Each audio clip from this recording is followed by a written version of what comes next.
She's a Mona Lisa. Everyone's lining up to see her. Assalamualaikum warahmatullahi wabarakatuh. Perkenalkan, nama saya Lintang Mailita Iskandar dengan NIM 34021800372, Program Studi Manajemen Fakultas Ekonomi.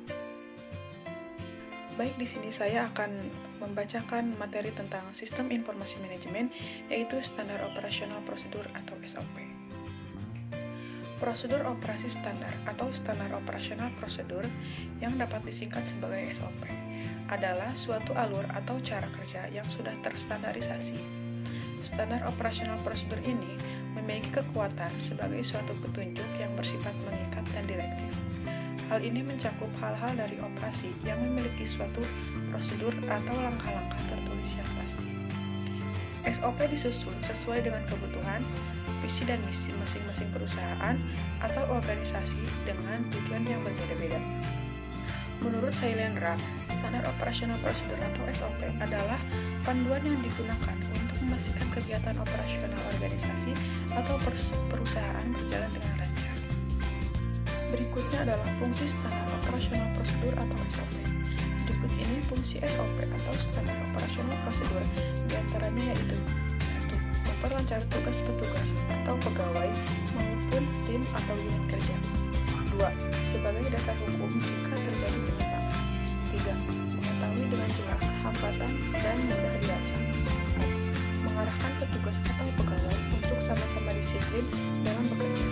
5. Sebagai pedoman dalam melaksanakan pekerjaan rutin. Selanjutnya adalah manfaat Standar Operasional Prosedur atau SOP menurut Permenpan.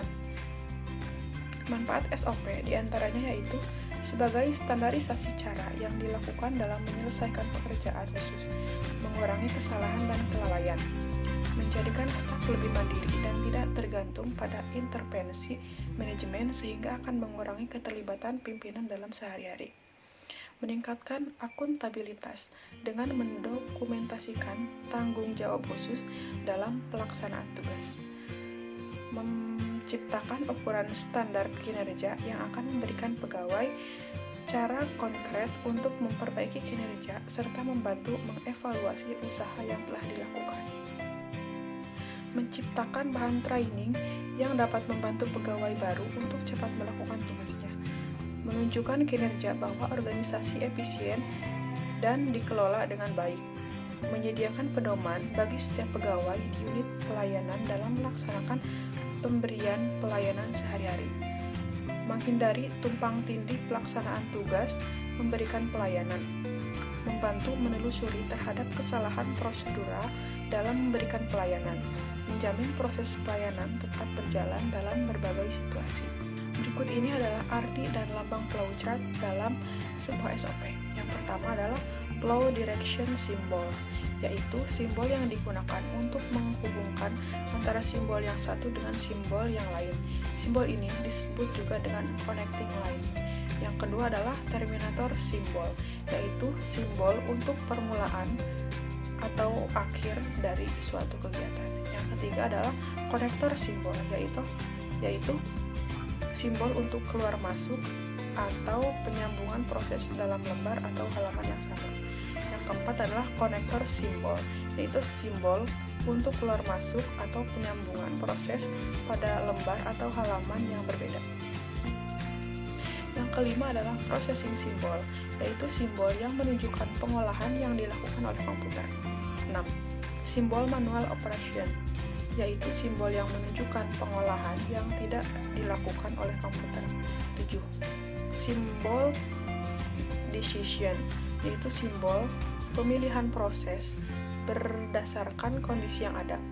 Yang kedelapan, simbol input-output, simbol yang menyatakan proses input dan output tanpa tergantung dengan jenis peralatannya. 9.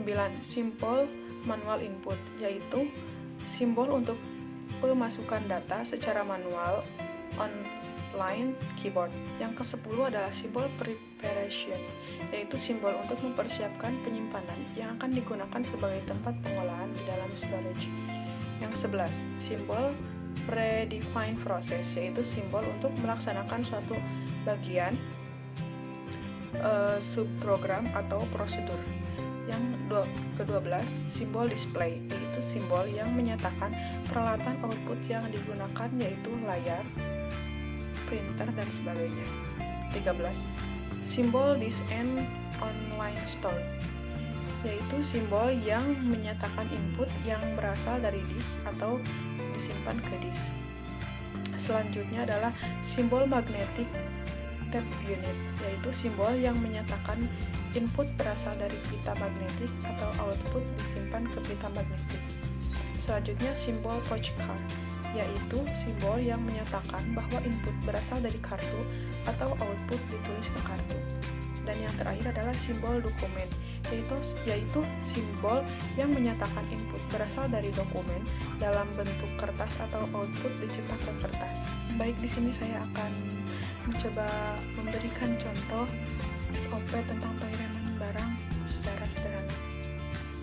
Yang pertama adalah yang sudah saya sampaikan tadi tentang lambang-lambang flowchart, yaitu dimulai dengan start. Yang kedua yaitu masuk ke dalam proses, yaitu konsumen melakukan pemesanan barang, mengajukan pemesanan barang kepada pihak gudang. Gudang bisa digunakan untuk menyortir, mengolah, membungkus, dan mengepak barang-barang yang akan dikirim dan diserahkan kepada pelanggan. Selanjutnya yaitu persiapan barang. Mempersiapkan barang yang akan diserahkan kepada konsumen, mengambil barang dan menyiapkan barang yang hendak dikirim atau telah dipesan oleh klien. Selanjutnya yaitu input data pengeluaran barang, membuat laporan pengeluaran barang yang akan dikeluarkan. Selanjutnya mengeluarkan barang dan bukti pengantar keluar asli akan diberikan kepada penerima barang dan salinannya akan dijadikan sebagai arsip. Selanjutnya yaitu sesuai atau tidak sesuainya barang yang dipesan. Apabila barang yang dipesan tidak sesuai dengan pesanan, maka prosesnya akan kembali lagi ke atas, yaitu mengajukan pesanan barang. Dan apabila barang yang dipesan sudah sesuai, kita akan melakukan proses terakhir, yaitu pengiriman barang dari produsen ke konsumen. Maka SOP ini sudah selesai. Mungkin sekian yang dapat saya sampaikan, kurang lebihnya saya minta maaf. Semoga bisa bermanfaat. Wassalamualaikum warahmatullahi wabarakatuh.